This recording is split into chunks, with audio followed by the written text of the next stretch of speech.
Hi everyone, in this video I'm talking about chapters 11 to 15 of the Kite Runner in terms of going through what actually happens in them, and this video is aimed at students that are studying the novel mainly for A-level, but it can also be useful if you're reading the novel for pleasure or for any other courses or levels. So let's have a look at chapter 11, and because chapter 11 is a long chapter I've split it in half.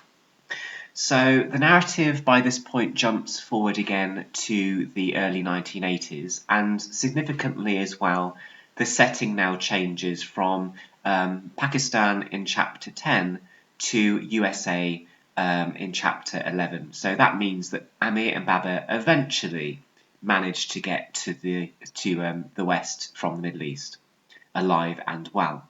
However, as you might expect from a man that has lived in a different country and society all his life, Baba is experiencing a degree of culture shock, which means that he's homesick and struggling to adjust to an American way of life.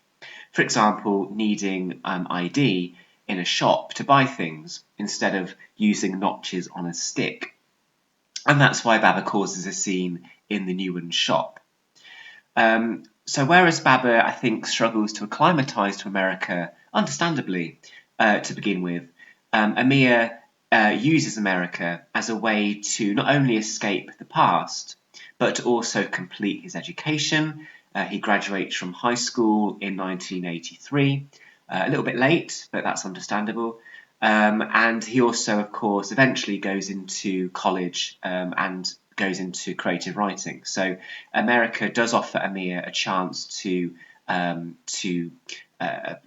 pursue a career really and an education.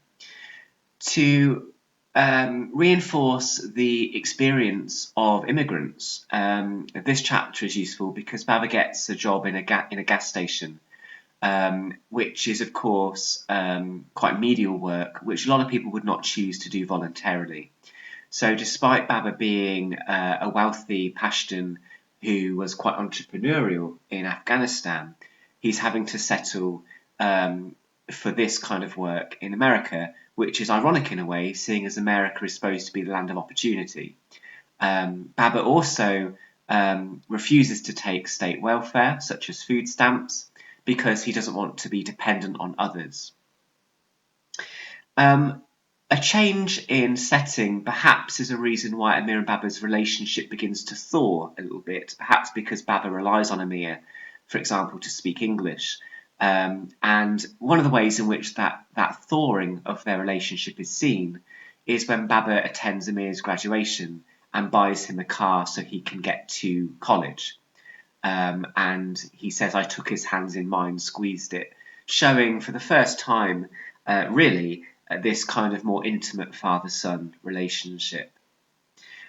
To reinforce Baba's homesickness or his culture shock, you've got the phrase, the fruit was never sweet enough, the water never clean enough, suggesting that despite the USA being a place of safety in relation to Afghanistan, there are things which are wrong with it from Baba's perspective. It's not the same as Afghanistan. And again, it goes to show that the only reason they left Afghanistan was to basically stay alive, rather than take jobs from Americans, which is of course often an accusation landed at immigrants. They're just coming to take our jobs. Not always the case. Amir admits America was the place to bury my memories. Shows the effort Amir is putting into this idea of repressing the events of the past.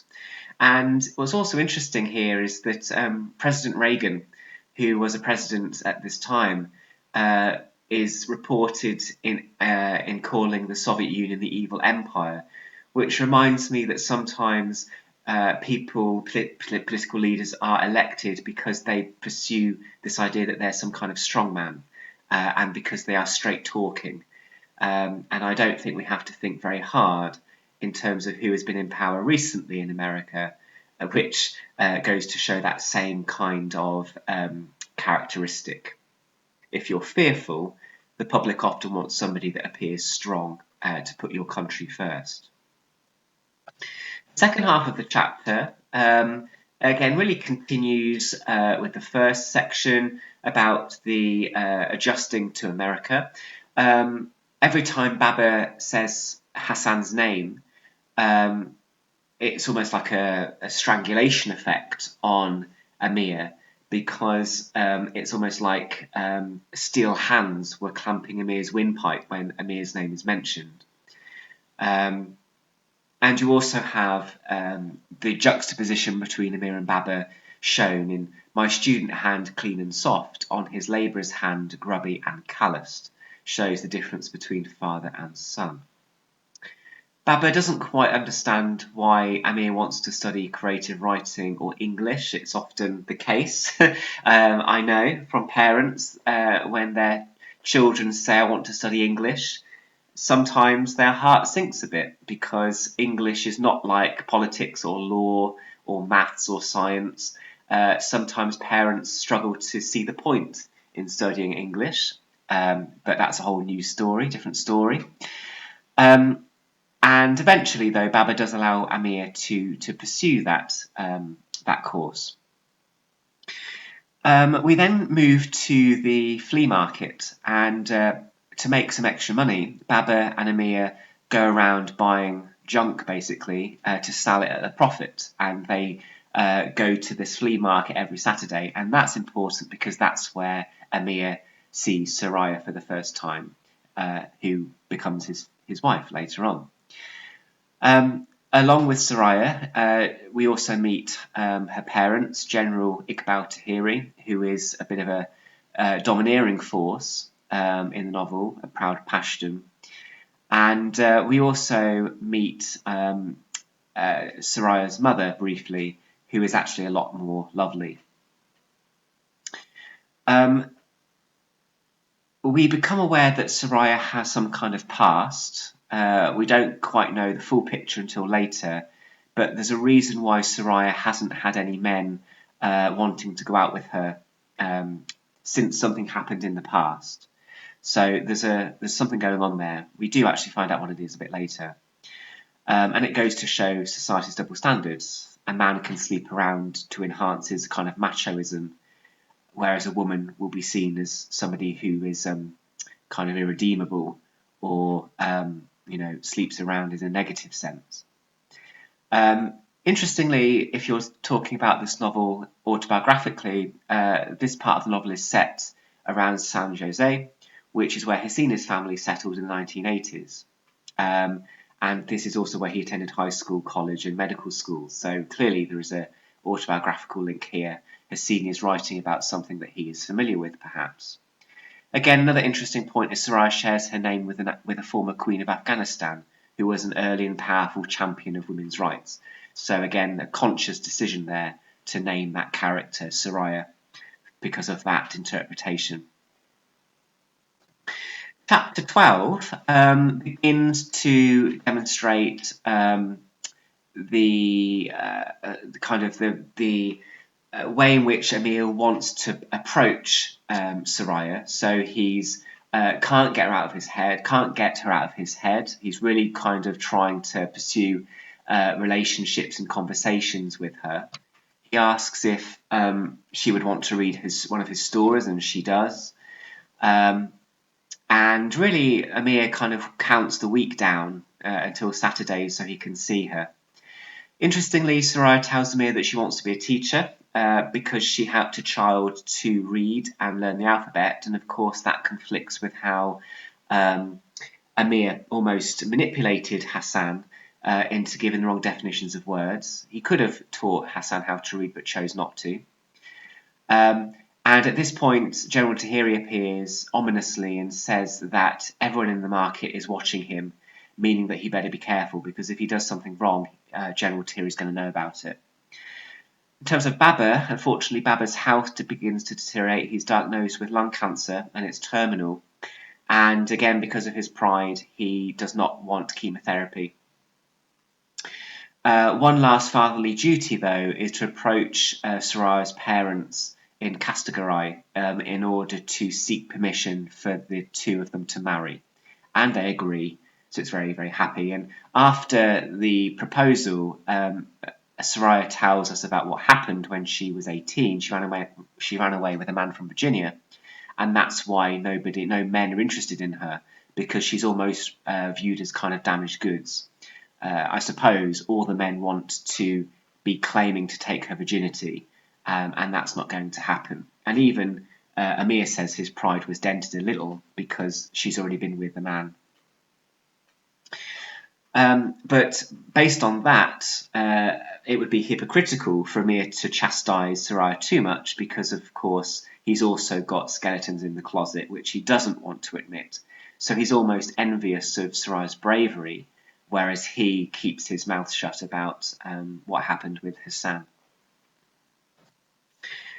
Chapter 13. In this chapter, Soraya and Amir get married in a traditional ceremony. And Baba dies. So again, it's happy moments met with bittersweet moments. He dies peacefully, and one of the ways he dies peacefully is because I think he knows that Amir is going to be okay now that he has Soraya's family to look out for him. Of course, at the moment, we think that is Amir's only blood relative left, and he's now an orphan himself, technically, even though he's over the age of 18. But of course, he does actually have a half brother. He just doesn't know it in Hassan. The funeral is well attended, going to show Baba's reputation, even in a foreign country, because remember, they're not in Afghanistan here. And we learn a lot about General Tahiri. He takes antidepressants and suffers from migraines. Jamila has been told that she can't sing in public because of that was a request that her husband put in upon marriage, showing again the oppression of women. But Jamila is actually a lovely woman, a lovely, caring mother-in-law to Amir, who I think just is really pleased that somebody has married her daughter, kind of righting the wrongs of the past, perhaps. Soraya also tells us how General Tahiri is also an antagonistic character. He asked, or told, or forced Soraya to cut off all her hair as a punishment for when she ran away with the man from Virginia. Amir also gets published. He writes his first novel while working part-time at a furniture warehouse. And Amir and Soraya try to have children, although unsuccessfully. We don't really know why, but the couple are unable to conceive. If you think about it, it was Hassan right back in chapters 2 or 3, I think, maybe around those chapters anyway, where Hassan says, someday you'll be a great writer. And of course, now he's published, which isn't easy. So you could argue again, Hassan was the first character to see Amir's potential. And again, it goes to show again that Amir cannot forget Hassan, despite his best efforts. Chapter 14 is a shorter chapter, and in terms of the narrative, we have now joined chapter 14 with chapter 1, because this is the same phone call from that first chapter from Rahim Khan. The novel, the story, is being told in February 2002, so that is the moment when Amir is speaking from. So we're talking about 8 months before the present day. Between chapters 13 and 14, the narrative moves forward 12 years to 2001. So Amir and Soraya have been married for 15 years and they now have a dog, but unfortunately they were still unable to have children. Of course, 2001 is important in terms of Afghanistan because it was the year of the 9/11 attacks, the worst terrorist atrocities on American soil, and that prompted America's later invasion.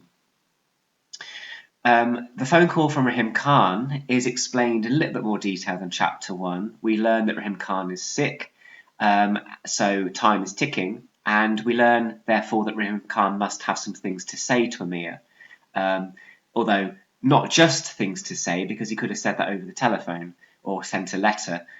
He wants Amir to do something more physically, and of course that is eventually to find Sorab. Rahim Khan, as we will find out later, is important in this part of the novel because he has all the answers. He knows a lot about Hassan and Ali that we don't, and Amir doesn't either because he's left that life behind. So Rahim is an important character in kind of filling in the gaps. Amir does find himself at the end of that chapter on a plane going back to Pakistan. And of course, symbolically, this journey again allows Amir the opportunity to seek redemption and make amends for the past injustices and mistakes made. So going back, there's a real sense that he is trying to right the wrongs of the past now that he is an adult. Finally, in this video, chapter 15, the setting changes again back to the Middle East. We're back in Pakistan, and Rahim Khan is terminally ill. A thing made of skin and bones pretending to be Rahim Khan opened the door. So it's the first time that the pair have seen each other since 1981, so it's 20 years ago, which is a long time. After some small talk, how are you, nice weather, etc., Rahim Khan offers insight into the impact of the Taliban on normal people. So this is a good chapter to understand what happens when you have a far-right extreme theocracy or a totalitarian regime, what happens to the citizens living under that kind of regime. The Taliban entered power in 1996, so they've been in power around 5 years. And when they were elected or voted in, and when they took office, people were actually very optimistic because we like to think that a new political party will bring about a sense of change. However, little do we know.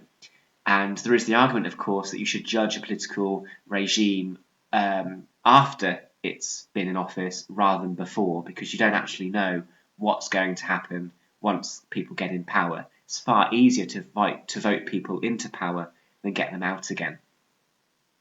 People were so pleased about the Taliban entering power, of course, because they thought it would end the civil war between different factions of the Northern Alliance and the Mujahideen. So they thought that the Taliban would actually make Afghanistan better. However, little did they know, of course. Rahim Khan tells us that Baba's orphanage has been destroyed, and when you have symbols like that and hospitals being destroyed, that really does show the breakdown of civilized society. And it also implies, of course, that children are being affected by war and fighting who are already affected enough by it.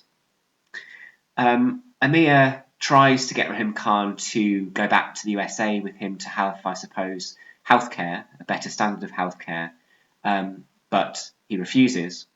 And the final thing that he says really in this chapter is, I've got some things to tell you about Hassan and what happened in the last 20 years or so. So, in effect, be quiet and I'll tell you. And that is basically what chapter 16 is, which again is very important in the novel. So at this point, the readers have lots of questions. What's happened to Hassan? How is he? Where is he? Has he married? Does he have children? What's he doing?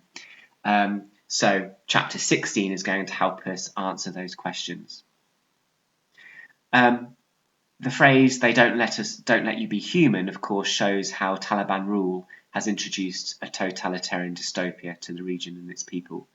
The lives and the standard of living that we all have as citizens of a country often depends on who is at the top.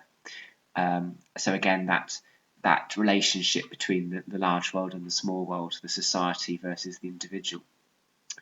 So that is the middle part of the novel, really, chapters 11 to 15. Hope that was useful, and thank you for watching.